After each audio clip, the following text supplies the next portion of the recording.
Hello বন্ধুরা, আমি আজকে বাগবাজার ঘাটে যাচ্ছি আর ওখানে গিয়ে কি করছি সেটা তোমাদের দেখাবো।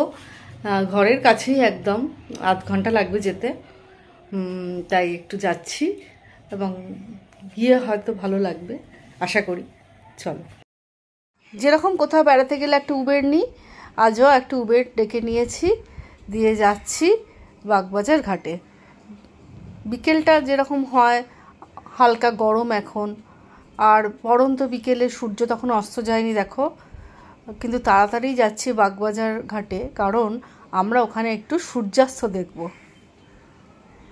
গঙ্গার ধারে সূর্যাস্ত দেখতে সবার ভালোই লাগে, তাই মায়ের ঘাট আছে ওখানে, কোনো দিনই যাইনি, এই প্রথম যাব, তাই ওখানে গিয়ে একটু সূর্যাস্ত দেখব।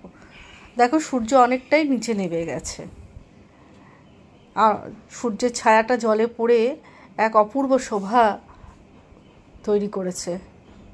অনেকেই দেখছি আমাদের মতো এসছে গঙ্গার ঘাটে এই পড়ন্ত বিকেলে সূর্যের অস্ত যাওয়ার এই ছবি দেখতে বা সাক্ষী হতে। আমরা যেরকম এসছিলাম অনেকেই এসছে আমাদের মতন, কেউ গঙ্গায় স্নান করে চলে যাচ্ছে, কেউ জল তুলছে, কেউ আমাদের মতো ছবি তুলছে, কেউ বসেই আছে শুধু গল্প করে যাচ্ছে সঙ্গীর সাথে।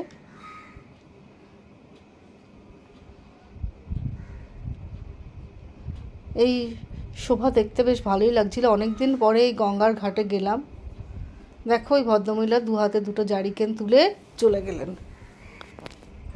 ঘরের কাছে এরকম গঙ্গা থাকতে আমরা ভাবি কোথায় বেড়াতে যাব, কোথায় যাব, এখানে তো কিছুই নেই না, মাত্র আধ ঘন্টা রাস্তা তা বাড়ি থেকে, তারপরেই চলে এলাম এই সুন্দর জায়গায়। মনটা কীরকম ভালো হয়ে যায় জানো এইরকম খোলা উন্মুক্ত গঙ্গা দেখলে। শহরের মধ্যে তো এসব দেখা যায় না, বাস ট্রাম গাড়ি ঘোড়া এগুলো নিয়েই আমাদের ওদিকটা, আমরা কাকুরগাছি অঞ্চলে থাকি, ওইখানটা এই রকমই। আবার দেখো উল্টো দিকে একটা ট্রেন যাচ্ছে, এটা চক্র রেল। বাগবাজার ডালহৌসি যারা যান রেগুলার, মানে এখান থেকে, তারা এই ট্রেনে যাতায়াত করেন। সূর্য যত ঢলছে তত যেন জলটা কমলা হয়ে উঠছে। অরিন্দম আমার সঙ্গে গিয়েছিল, দুজনে মিলে এই শোভা দেখব বলে এসেছি।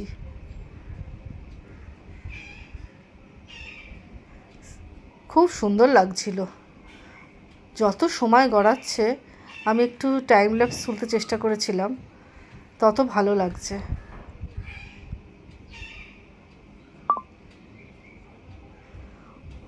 অরিন্দম আমার ছবি তুলে দিল একটুখানি।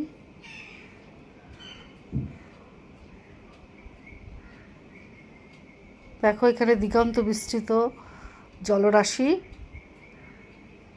গঙ্গার ঘাটে সবসময় একটা ব্যস্ততা থাকে, কেউ কিছু না কিছু করছেই।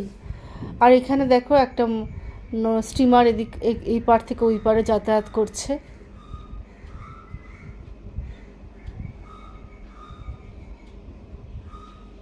জলটা যেন সোনা ছড়িয়ে দিয়েছে জলের মধ্যে, না মনে হচ্ছে ঠিক সোনার রঙের।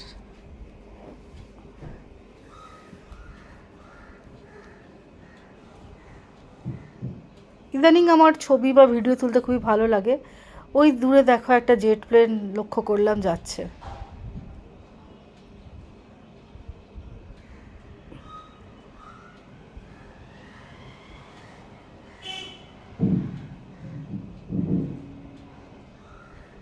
ভদ্রমহিলা ভদ্রলোক এসে দাঁড়ালেন আমাদের মতোই, এই গঙ্গার দৃশ্য দেখবেন বলে।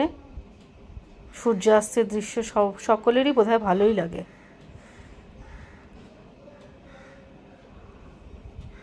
সূর্য তখন অনেকটাই ঢলে গেছে, একটুখানি বাকি আছে। আস্তে আস্তে বিকেলটা ভালোই মনোরম হয়ে উঠেছে, তাই লোকজনের ভিড়ও বাড়ছে এখানে। গঙ্গার হাওয়াও দিচ্ছে অল্প অল্প, আর মানুষ বসেও আছে। ধূমপান কিন্তু একদম করা উচিত নয়, আমি এটা কখনোই প্রমোট করছি না।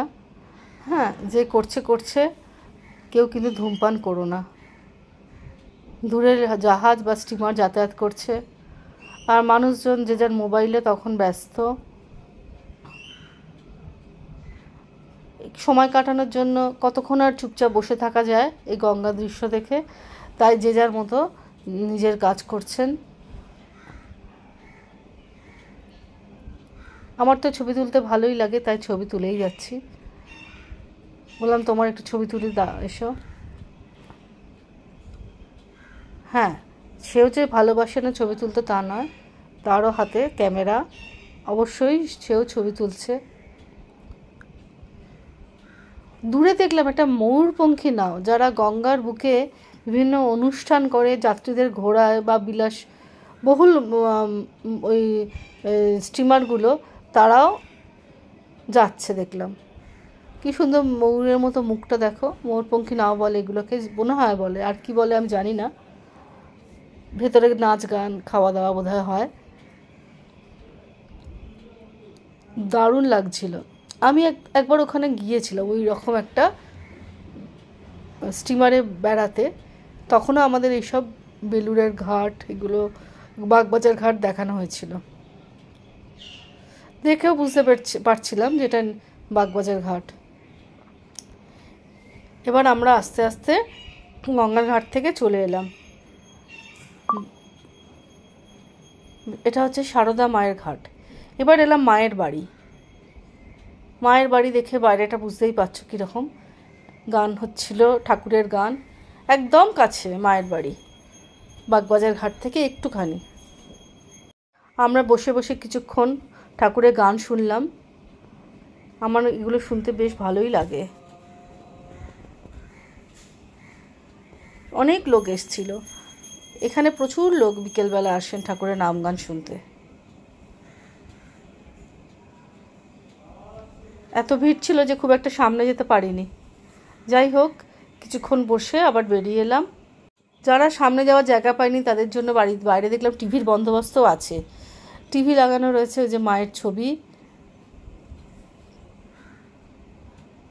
এখানে অনেক কিছু সময়সূচি দেওয়া রয়েছে, যারা যাচ্ছ তারা দেখে নিতে পারো কখন কি অনুষ্ঠান হবে, বাইরেই লেখা রয়েছে। এই প্রথম আমি মায়ের বাড়ি এলাম। বোধহয় আগেও মার সাথে একবার এসছি, কিন্তু মনে ছিল না এসছি বোধহয়। তারপরে বাগবাজারে গিয়ে একটু শাঁখা পড়লাম দোকান থেকে। আমার শাঁখা পড়তে খুব ভালোই লাগে। হ্যাঁ, এইটা দেখছো যেটা, সেটা হচ্ছে গোলবাড়ির বিখ্যাত কষা মাংস। গোলবাড়ির ওখানে বাগবাজার শ্যামবাজারে গেছি আর কষা মাংস খাবো না, সেটা তো হতে পারে না। তাই সব কাজ সঙ্গ করে আমরা একটু কাটলেট খেলাম। ভীষণ ভালো ছিল কাটলেটটা, খুবই ভালো, সুস্বাদু ছিল। এবার এটা শ্যামবাজারের বিখ্যাত পাঁচ মাথার মোড়। তাহলে আজকের মতো এখানেই শেষ করি বন্ধুরা।